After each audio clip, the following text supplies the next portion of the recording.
ഈ സംസാരത്തിൽ എന്താണ് സാരമായിരിക്കുന്നത്? സംസാരേ സാരം കിം?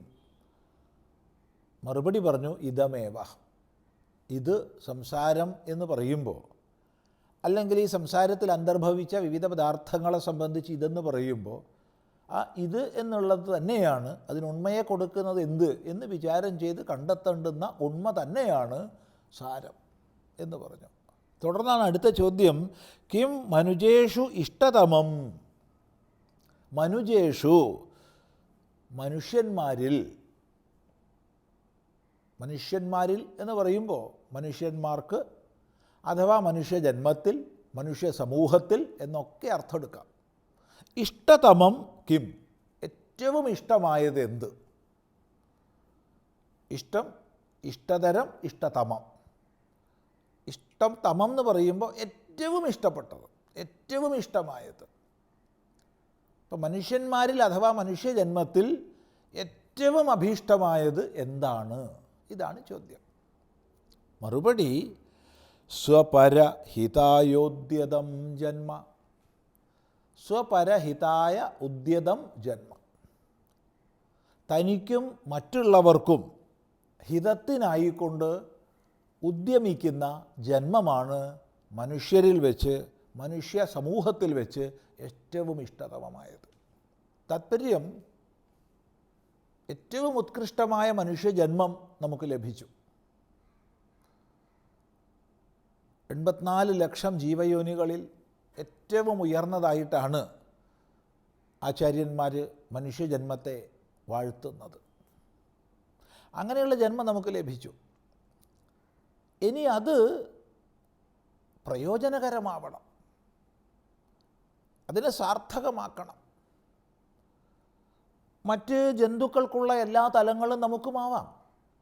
ഉണ്ണാം, ഉറങ്ങാം, പ്രത്യുൽപാദന ധർമ്മം നിർവഹിക്കാം, അങ്ങനെയുള്ള സന്താനങ്ങളെ വളർത്താം, ധനം സമ്പാദിക്കാം, എല്ലാം ചെയ്യാം, ഒന്നും വേണ്ടെന്ന് പറയുന്നില്ല.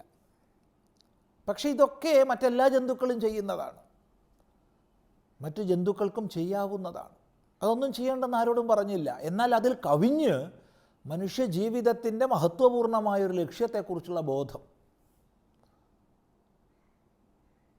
എല്ലാവിധ ബന്ധനങ്ങളിൽ നിന്നും ഒഴിയാനുള്ള, ഉയരാനുള്ള, പരമമായ സർവതന്ത്ര സ്വാതന്ത്ര്യത്തിലേക്ക് ഉയരാനുള്ള അധികാരം മനുഷ്യനുണ്ട്.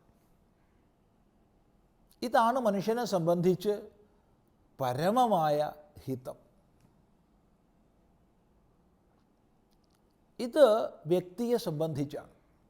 അപ്പം തനിക്ക് പ്രയോജനത്തെ ചെയ്യണം, തനിക്ക് സ്വയം പ്രയോജനം ചെയ്യും വിധം തൻ്റെ ജീവിതത്തെ ചിട്ടപ്പെടുത്തണം. അതാണ് മനുഷ്യജന്മത്തിൽ കർത്തവ്യമായി വരുന്നത്. അതോടൊപ്പം നമ്മൾ ജീവിക്കുന്നത് ഈ സമൂഹത്തിലാണ്, ഈ ലോകത്തിലാണ്. നമ്മളെല്ലാവരും സമാജത്തിലെ അംഗങ്ങളാണ്. നമ്മുടെ ഓരോ നിമിഷവും ഈ നിലനിൽപ്പിന് വേണ്ടി തന്നെ നമ്മൾ വിവിധ വിഭവങ്ങളെ സമൂഹത്തിൽ നിന്ന് സ്വീകരിക്കുകയാണ്. നമ്മൾ പ്രാണവായു ശ്വസിക്കുന്നുവല്ലോ, അതിൻ്റെ വില കൂട്ടി നോക്കൂ. നമ്മൾ വെള്ളം കുടിക്കുന്നുവല്ലോ, അതിൻ്റെ വില കൂട്ടി നോക്കൂ.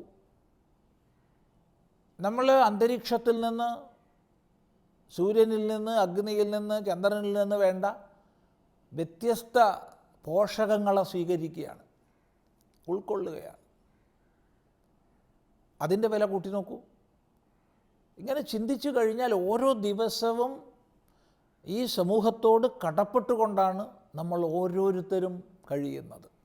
ഒരു നിമിഷം നമ്മൾ കഴിയുന്നത് പോലും എത്രയോ വിഭവങ്ങളെ സമൂഹത്തിൽ നിന്ന് ഉൾക്കൊണ്ടുകൊണ്ടാണ്. അതുകൊണ്ട് നമ്മുടെ കർത്തവ്യമാണ് ഈ സമൂഹത്തിലേക്ക് അവയെ തിരിച്ചു കൊടുക്കുക എന്നുള്ളത്.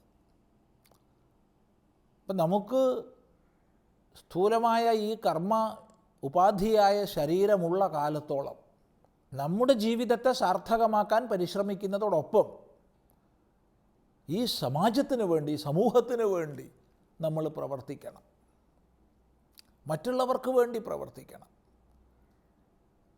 ആരുടെ ജീവിതമാണോ തൻ്റെ ഹിതത്തിനായും മറ്റുള്ളവരുടെ ഹിതത്തിനായും ഉദ്യമിക്കുന്നത് അല്ലെങ്കിൽ ഉദ്യമിക്കപ്പെടുന്നത്. ആ ജീവിതം മാത്രമാണ് ധന്യമാകുന്നത്. ഇത് വളരെ ശ്രദ്ധിക്കേണ്ടതാണ്. അതുകൊണ്ടാണ് ആചാര്യൻ ഇവിടെ പറയുന്നത് സ്വപരഹിതായ, സ്വന്തം ഹിതത്തിനായും പരൻ്റെ ഹിതത്തിനായും ഉദ്യമിക്കപ്പെട്ട ജീവിതമാണ്, ജന്മമാണ് മനുഷ്യന്മാരിൽ ഏറ്റവും ഇഷ്ടതമമായിരിക്കുന്നത്. അങ്ങനെ മറ്റുള്ളവർക്ക് വേണ്ടി ജീവിക്കുന്നവരെ എല്ലാവരും ആദരിക്കും. മറ്റുള്ളവർക്ക് വേണ്ടി ജീവിക്കുന്നവരെ എല്ലാവരും ഇഷ്ടപ്പെടും. അത് ഈ പ്രപഞ്ചത്തിൻ്റെ നിയമമാണ്. അത് നമുക്ക് ലംഘിക്കാൻ, മാറ്റി എഴുതാൻ സാധ്യമല്ല. അപ്പോൾ ആരുടെ ജീവിതമാണോ തനിക്കും മറ്റുള്ളവർക്കും ഹിതകാരിയായിട്ടുള്ളത്, ആ ജീവിതം ധന്യമാണ്. അതാണ് മനുഷ്യന്മാരിൽ ഏറ്റവും ഇഷ്ടതമമായിരിക്കുന്നത്. ഭുഞ്ചതേ തേ ത്വഘം പാപാഹ് യേ പചന്തി ആത്മകാരണാത് എന്ന് ഭഗവാൻ തൻ്റെ ഗീതോപദേശത്തിൽ പറയുന്നത് ശ്രദ്ധിക്കുക. തനിക്ക് വേണ്ടി മാത്രം ഭക്ഷണം പാചകം ചെയ്ത് കഴിക്കുന്നവൻ ഭക്ഷിക്കുന്നത് പാപത്തെയാണ്. എന്നാൽ യജ്ഞശിഷ്ടാമൃതഭുജോ യാന്തി സനാതനം. യജ്ഞശിഷ്ടം കഴിക്കുന്നവർ, അതായത് മറ്റുള്ളവർക്ക് പങ്കുവെച്ച ശേഷം കഴിക്കുന്നവർ, അവർ പരമമായ ബ്രഹ്മസാക്ഷാത്കാരത്തിലേക്ക് ഉയരുന്നു.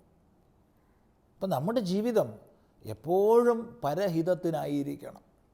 പക്ഷേ പരഹിതം എന്ന് പറയുമ്പോൾ ഏറ്റവും മൂല്യമത്തായ സ്വജീവിതത്തെ മറന്നു പോകരുത്. ഇത് രണ്ടും ഒത്തുകൊണ്ടുപോകാൻ നമുക്ക് കഴിയണം. പരഹിതം ചിന്തിക്കണം, പക്ഷേ പരഹിതം ചിന്തിക്കുമ്പോൾ സ്വയം മറന്നാലോ? അത് പറ്റില്ല.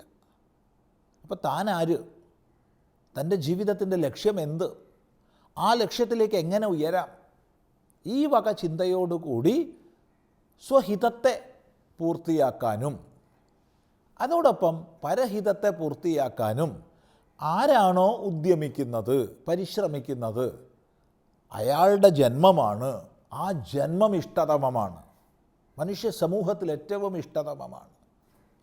അതാണ് മനുഷ്യജീവിതത്തെ സാർത്ഥകമാക്കുന്നത്. ഇതാണ്